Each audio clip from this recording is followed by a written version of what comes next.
tunaweza kujiuliza kwa nini wanachuo na pia wachungaji na pia Wakristo wamekuwa na wazo hili la kuuliza kanisa la Kristo lilianzishwa lini? Jambo hili linatokea kwa sababu watu wana maoni tofauti kuhusiana na wakati ambapo kanisa la Kristo lilipoanzwa. Kwa hivyo, au kwa nini watu wanauliza swali hili? Jambo la kwanza ni kwa sababu Biblia inaonyesha mpango wa Mungu wa wokovu ulianza mapema au ulianza zamani sana. Na jambo la pili ni kwamba utekelezaji wake kamili ulitokea katika Agano Jipya. Kwa hivyo katika somo hili tutachunguza mambo yafuatayo. Tutakuwa na hoja 12 ambazo tutakuwa tukiziangalia. Hoja ya kwanza ni kanisa katika mpango wa Mungu kabla ya kuumbwa kwa dunia. Na hoja ya pili ni dalili za awali baada ya kuanguka kwa mwanadamu. Hoja ya tatu ni ahadi kupitia Abrahamu. Hoja ya nne ni unabii wa manabii kuhusu ufalme wa Mungu. Hoja ya tano ni Yesu aliahidi kuanzisha kanisa. Hoja ya sita ni Yesu aliahidi ufalme utakuja kwa nguvu. Hoja ya saba, kanisa lilianzishwa siku ya Pentekosto.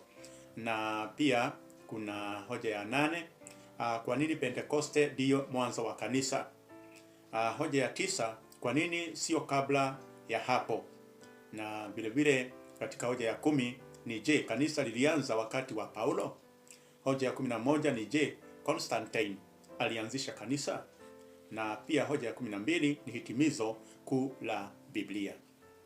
Kwa hivyo haya mambo ndio tutakayoangazia, na tukiangalia katika hoja ya kwanza ambayo inasema kanisa katika mpango wa Mungu kabla ya kuumbwa kwa dunia.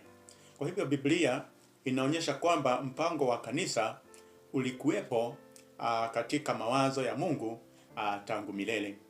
Na tukiangazia katika kitabu cha Waefeso, Biblia sura ya kwanza mstari wa 4 hadi wa 5, Biblia inasema kwamba kama vile alivyotuchagua katika yeye kabla ya kuwekwa misingi ya dunia. Na vile vile katika kitabu hicho cha Waefeso sura ya 3 mstari wa 9 hadi 11 unasema kulingana na kusudi la milele alilolifanya katika Kristo Yesu Bwana wetu. Kwa hivyo maana yake ni kwamba Mungu alikuwa tayari amepanga wokovu kupitia kwa Kristo kabla ya dunia kuumbwa.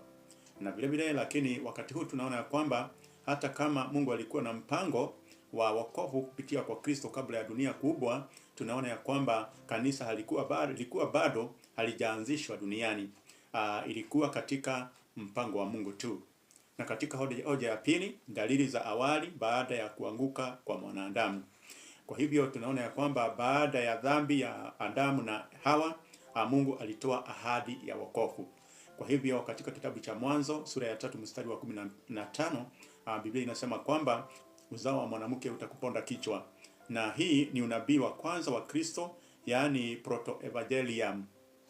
Na kwa hivyo wazo la wokovu lilianza kuonekana wakati huu, lakini kanisa lilikuwa bado halijaanzishwa. Hoja ya tatu, ahadi kupita Abrahamu.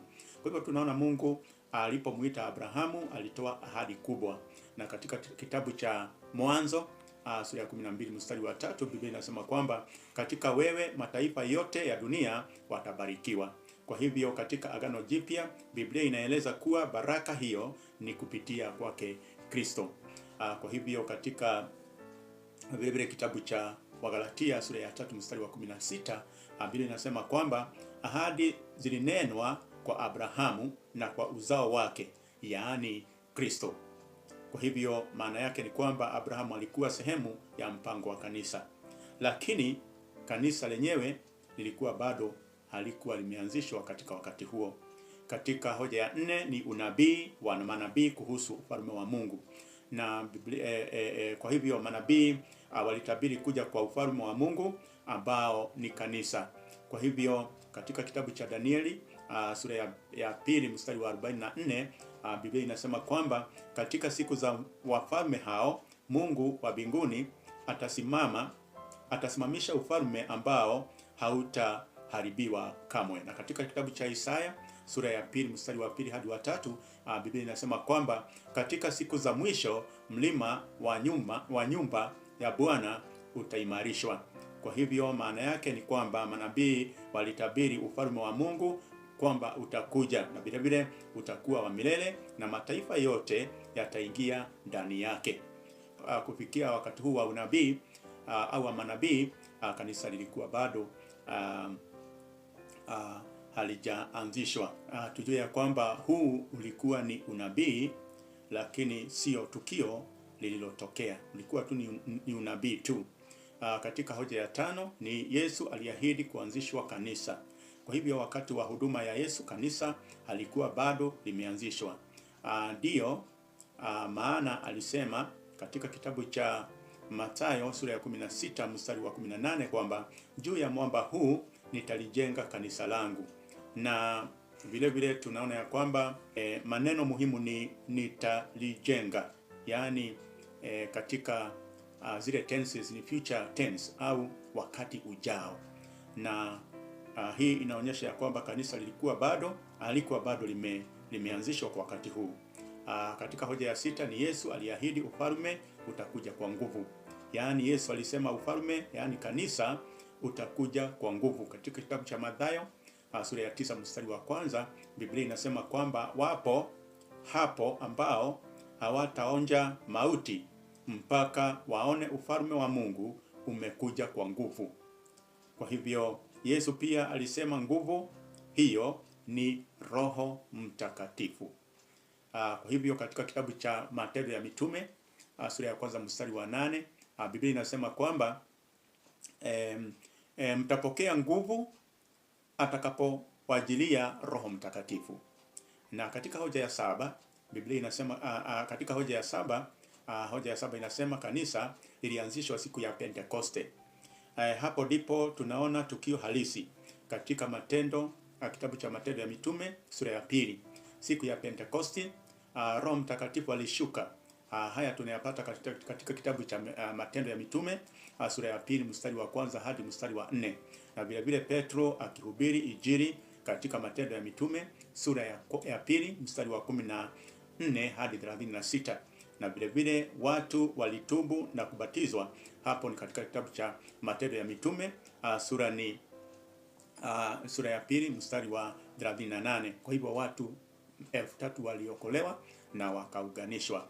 Haya ni kutokana na kitabu cha Matendo ya Mitume sura ya pili mstari wa 47, ambayo inasema kwamba Bwana akawaongeza kanisani kila siku wale waliokuwa wanaokolewa. Na hii ndiyo mara ya kwanza kanisa lilionekana wazi katika Biblia. Vile vile tukiangalia katika hoja ya 8 inasema kwa nini Pentekoste ndio mwanzo wa kanisa. Na haya ni kwa sababu kadha zinazoonyesha hivyo. Kwa mfano, jambo la kwanza, Injili ilihubiriwa kwa mara ya kwanza kikamilifu wakati huu. Hayo ni kutokana na kitabu cha Wakorintho wa kwanza sura ya 15 mstari wa kwanza hadi wa 4. Na vile vile Roho Mtakatifu alishuka wakati huu.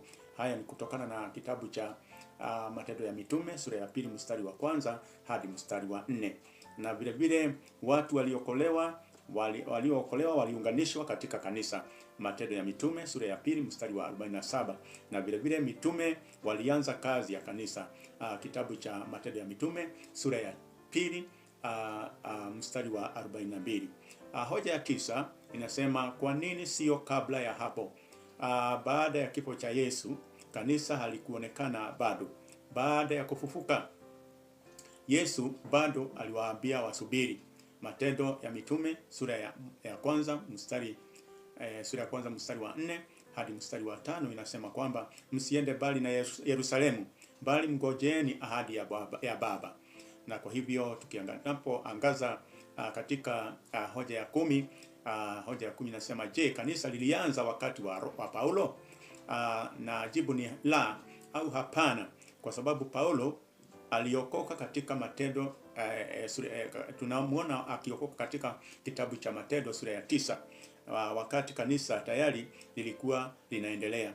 Na katika hoja ya 11, je, Constantine alianzisha kanisa? Pia tunasema ni la au hapana, kwa sababu Constantine the Great alikuwa mfalme wa Kirumi katika karne ya 4 na alifanya Ukristo kuruhusiwa katika dola ya Roma wakati wa mwaka wa 313, that is Edict of Milan. Lakini kanisa lilikuwa tayari limekuwepo karibu miaka 300 wakati huo. Na tunapoangalia hoja ya 12, hili ni hitimisho kuu la kibiblia. Kwa mujibu wa Biblia, mpango wa kanisa ni kabla ya kuumbwa kwa dunia. Jambo la pili, ahadi ya kanisa ni katika Agano la Kale. Na vile vile Yesu aliahidi kulijenga kanisa katika kitabu cha Mathayo sura ya 16 mstari wa 18. Na vile vile kanisa lilianzishwa rasmi siku ya Pentekosti. Haya ni kulingana na kitabu cha Matendo ya Mitume sura ya 2. Na tunapoangalia katika muhtasari kulingana na vile ambavyo tumejifunza siku ya leo, tunaona ya kwamba kabla ya dunia mpango wa Mungu ulikuwepo wa kuanzisha kanisa. Katika Agano la Kale kulikuwa na unabii ambao ulitolewa kuhusu kanisa la Kristo. Vile vile Yesu alipokuwa hapa duniani aliahidi kuanzisha kanisa. Na vile vile katika wakati wa Pentecost tumeona ya kwamba wakati huu ndipo kanisa lilipoanzwa. Kwa hivyo kuna maswali mengi ambayo tunaweza kujiuliza tunaweza kuuliza, je, Israeli ilikuwa kanisa? So jibu ni la. Israeli ilikuwa taifa la Mungu, lakini kanisa ni mwili wa Kristo. Hayo ni kulingana na kitabu cha Waefeso sura ya 1 mstari wa 22 na 23. Vile vile kuna swali ambalo watu wanaweza kuuliza au wamekuwa wakiuliza, je, watu wa Agano la Kale waliokoka? Na jawabu lake ni ndio, kwa imani. Waliokoka kwa imani. Hayo ni kupitia ni kulingana na kitabu cha Waebrania sura ya 11. Vile vile swali lingine ni, je, kanisa ni ufalme wa Mungu?